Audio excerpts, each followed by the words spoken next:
All right, hello Algebra 1. I want you to get your workbooks out and open them to page 44. Today's video is going to be notes on section 5.3 day 1, and it can be found in your workbook on page 44. The title is Solving Multi-Step Inequalities. We've solved multi-step equations before, but now we're going to switch to inequalities. As a reminder, this symbol or this symbol is less than. This one is less than or equal to. So I would like you to write these at the top of your page. This symbol and this symbol represent greater than, and then this one's greater than or equal to. Okay, make sure you're familiar with those symbols. So all we're doing for today is solving equations, but instead of an equal sign, it's going to be one of these symbols, an inequality symbol. Okay. All right, the first couple problems are word problems. So I'll walk you guys through these. It says Adriana has a budget of $115 for faxes. If you don't know what a fax machine is, it's this machine that it used to have, you could type in a phone number and you would put a piece of paper through, type the phone number in, and it would scan your piece of paper, and then whoever you were sending it to, they would be able to print out your scanned copy on a piece of paper, and it's almost like sending them the piece of paper through the mail, but it's instant instead of having to wait a day or two. So she has $115 to be able to send these faxes. The fax service she uses charges $25 to activate an account, so you only have to pay that once. But then they charge 8 cents per page to send a fax. How many pages can Adriana fax and stay within her budget? Use this inequality. So let's make sure that this inequality makes sense to you guys. Because the second problem that we do here is not going to give us an inequality. We're going to have to set up our own. So the 25, she only pays that once, so there's no variable next to it. It's a one-time fee. But then she also has to pay, so plus 8 cents per fax. And you can use any letter that you want here. They just happen to use P, so we'll stick with P. Okay. And we want it to be less than or equal to 115 because she cannot go over her budget. It cannot be greater than. She has to stay less than her budget, but it could be equal to because she could spend it all. Now we're going to go ahead and solve this. For those of you that like to draw the line down the middle, we can still do that. We need to get P by itself. So we're going to subtract the 25 first. We're going to end up with 0.08p. You can keep the 0 in front if you prefer. Make sure you bring down the inequality symbol, not the equal sign. Subtract these and we get 90. Now we're going to divide by 0.08. So again, all these steps should be familiar and comfortable. The only difference is that we don't have an equal sign, we have an inequality sign. We should get 1,125. So she can fax up to the number of pages she faxes has to stay less than or equal to 1,125. So she can fax up to 1,125 pages. She can't send any more than that, but she can go up to that. All right, part B. The print shop advertises a special to print 400 flyers for less than the competition. The price includes a $3.50 setup fee. If the competition charges $35.50, what does the print shop charge each flyer? Okay. So we need to print 400 flyers and we want to print them less than the competition. There's a single setup fee, so we know there's not going to be a variable next to that. So we can start with a $3.50 setup fee, okay? And the competition is going to charge $35.50, and so that's the total that we want to beat. We want to be less than that, right? We want to beat that price. So our price, I'm not quite done writing our price because we have to deal with the 400 flyers. I'll do that in a second. Our price has to be less than, okay, less than or equal not equal to, sorry, I'm going to take my equal to away, because we want to be less than the competition, not equal to. If we're equal to the competition, then people will have an opportunity to choose which company they want. We want to be less than the competition and beat them. So not equal to. So our price right here needs to be less than what the competition charges. Okay. So we have to pay a $3.50 fee, plus we have to pay a certain price per 400 flyers. We have to pay a certain price for each flyer. So 400 flyers times a certain price, which is what we don't know yet. Okay, so we have to pay the fee, plus we have to pay for all 400 flyers at a certain price, and we want to be less than what the competition charges. So let's go ahead and subtract the $3.50. And then if I subtract that, I get an even 32. Now I can divide by 400. Keep the less than. And 32 divided by 400 is 0.08. Okay, so our flyers must be less than 8 cents.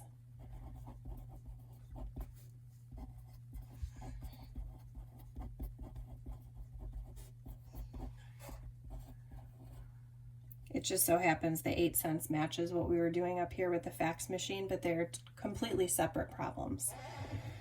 All right, so hopefully those two problems made sense to you. I know it's not easy with word problems. I thought I would start with those to kind of get them out of the way. All right, so let's try just some basic solving inequalities now. There is something that you need to know. When you are multiplying or dividing by a negative number, the direction of the inequality symbol changes. So if I multiply or divide by a negative number, I have to flip the symbol from less than or greater than. Okay. All right, so let's try the three problems in example 2. If it helps, draw your line down the middle. And we're going to go ahead and solve this one for W. So I'm going to subtract the 10. Those are going to cancel. Don't ignore this negative here. It stays with the 2. So negative 2W is less than or equal to 13. Now I can divide by negative 2. And I get W is greater than or equal to. I'm going to put a little star here because notice I just switched the symbol. Why did I switch the symbol? Because of what we were told up here. I divided by a negative. If you multiply or divide by a negative, the direction of the inequality symbol changes. And we can go ahead and put this as a decimal, negative 6.5, okay? Now I'm going to ask that you guys add one piece to the notes as well as your homework, okay? After you're done solving an equation like this, I want you to draw a number line and plot it as well. When I draw these, I always put 0 and then I put the actual number. So negative 6.5 would be to the left of 0 because it's negative. Because it's equal to, I would put a closed circle, okay? I would leave it open if it was not equal to. And because it's greater than, I need to shade everything to the right. Okay, greater than means to the right. All right, let's go ahead and solve this one. I'm going to subtract the 13. In fact, if you guys would like to, maybe pause the video at this point and try this one on your own, and then unpause it and see if yours matches mine. So we're left with negative 11D greater than or equal to 66. Divide by negative 11. I'm going to put a little star off to the side because, again, I'm dividing by a negative, which means I need to switch my symbol. Okay. Goes from greater than to less than, and here's my final answer. Now when I go to plot those, here's 0, here's negative 6. It's a closed circle because it's equal to, and it's less than, so I'm going to shade this time to the left. Okay. All right, let's try the one on the right, or part C. Again, if you want to pause the video and try it on your own, that might be a good idea. So I subtract the 11, and I get 32 greater than negative 4y. Divide by negative 4. Okay, Okay, and I get -8 greater than, oops, less than, I'm going to put a little star again off to the side. It's easy to forget. I divided by a negative, so I have to switch my symbol, and I get y. Now here's the tricky thing. When you go to graph your number line, your variable has to be on the left-hand side, because sure, I can go ahead and plot 0 and I can go ahead and plot -8, but the symbol is technically not less than. You have to read it backwards because the y is on the other side. So what I'd like you guys to do is anytime you have an inequality and your symbol is on, or your variable is on the right-hand side, I want you to switch it. I want you to put your variable on the left and your number on the right, but then that means you have to switch your symbol again. This is what you want to end up plotting. So because it's not equal to, this time it's going to be an open circle, and then I'm going to shade to the right because it's greater than. If you had not rewritten it, you might have thought, oh, I'll shade to the left because it's less than. But you have to read it backwards because the variable is not on the left-hand side this time. So be careful with that. Okay. All right, we're only going to do one of example 3. We're not going to do A and B. Let's just do A, and we'll skip part B. Okay. This says define a variable. That just means pick a letter, write an inequality, and solve the problem. Okay, so it says 4 times a number. We don't know what that number is, so I'm just going to call it x. So 4 times a number plus, bring down your plus sign, 12. And then this part is less than, that's an inequality symbol, okay? Is less than the number, again, we don't know what that number is, so that's x, minus 3. And now I want to solve this equation. So notice I just read the sentence, and as I was reading it, I brought the pieces down. Okay, now I've got a variable on both sides, so I'm going to get the variables together. I'm going to subtract the x over, so now I have 3x plus 12 is less than -3. So now I'm going to subtract the 12 over. I'm going to go over here now. My 12's cancel, so I have 3x is less than -15. I'm going to divide by 3, and I'm going to get -5. Now notice I did not switch the symbol here. Some students see the negative here and they think, oh, I should switch the symbol. But be careful, you only switch the symbol if you're dividing by a negative. Here I'm dividing by a positive, so I don't switch the symbol. Okay, this one we don't need to graph, I just wanted you to solve it. Okay, all right, let's go ahead and turn the page to page 45. Page 45 has 3 more problems on the back. Okay, I'm going to do all 3 of them fairly quickly. They're not really any more difficult. They are just longer because they've got parentheses built in, and so we do need to distribute and deal with the parentheses. So once again, go ahead and draw that line down the middle if you're comfortable with that. And let's first start by distributing and getting rid of the parentheses. So we have 6c plus 3 times 2 is 6. 3 times -c is a -3c. Bring down the symbol, and everything else just comes down. Okay, now I've got some combining like terms to do. On the left-hand side, I can combine those together. 6c minus 3c gets me 3c. Don't forget to bring down the plus 6. Bring everything else down. And now I have to get my variables together on one side. I'm going to add the 2c over to the left. So I have 5c plus 6 greater than or equal to 1. And now I can subtract the 6 over. So I have 5c greater than or equal to -5. Divide by 5. And I have c greater than or equal to -1. Remember, I did not divide by a negative here, so I don't switch the symbol. So here's 0, here's -1. It is equal to, so I'm going to do a closed circle, and it's greater than, so I'm going to shade to the right. Okay, if at any time I'm going too fast, please don't hesitate to pause the video. All right, let's distribute here. So I get 30z. I always put a slash through my z because otherwise it looks like a 2. 6 times -13 is -18, less than or equal to 36z. All right, Now, personally, when I'm doing inequalities, I prefer to put my variables on the left-hand side because I know that I need it to be on the left-hand side with inequalities. So I'm going to go ahead and subtract 36z over to be here with the 30z. That leaves me with 0 on the right-hand side, and that's okay.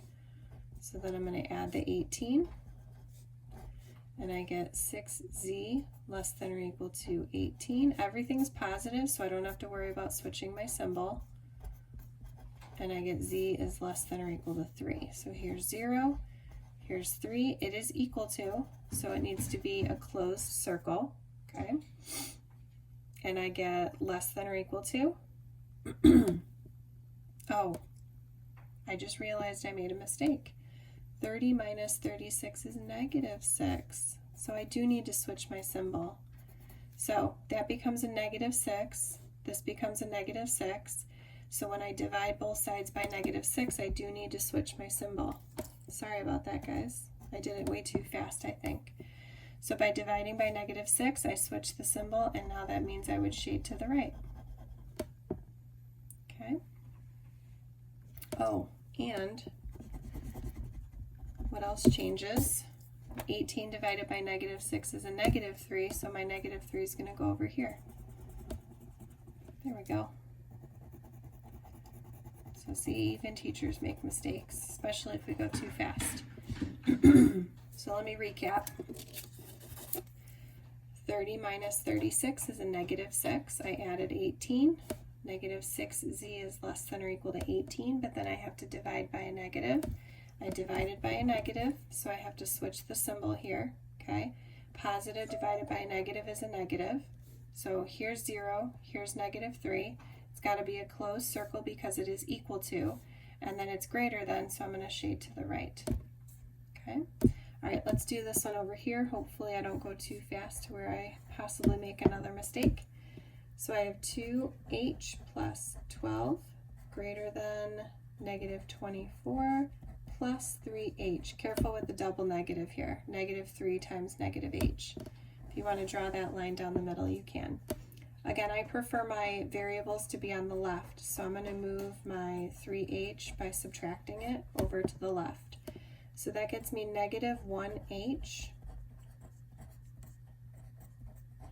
And now I'm going to subtract the 12 over. So I have negative 1h greater than negative 36. And then I want to divide by that negative 1. So I have h less than, because again I divided by a negative, and that gets me positive 36. Okay, so here's 0, here's positive 36. This is going to be an open circle because it's not equal to, and it's less than, so I shade to the left. Okay. All right, so that's inequalities. Hopefully I didn't go too fast for you. Feel free to watch the video again if need be. Your homework is on the WAG. It's also posted in Google Classroom. It is in the textbook, so make sure you look carefully at what page and problem numbers you need to do. All right, have a great rest of your day, you guys. I'll see you tomorrow.